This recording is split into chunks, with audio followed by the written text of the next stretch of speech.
大家好啊！今日我想介紹一本非常之有趣嘅數學圖書俾大家認識啊！呢本圖書就係叫做《奇隆續學園數學力大爆發》，佢係由新亞文化事業有限公司出版嘅。佢專係設計俾小朋友學數學用㗎。透過故事同埋遊戲，可以令到數學變得更加易明同埋好玩。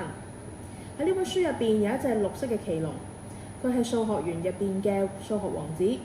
仲有一班好朋友，佢哋咧會帶埋小朋友咧一齊進入一個充滿數字同埋魔法嘅世界。呢本書咧會運用生活例子咧去教我哋數學嘅，例如喺超級市場買嘢嘅時候，點樣可以快速咁樣計算到小數嘅部分，從而可以令我哋計算到咧總共要俾幾多錢。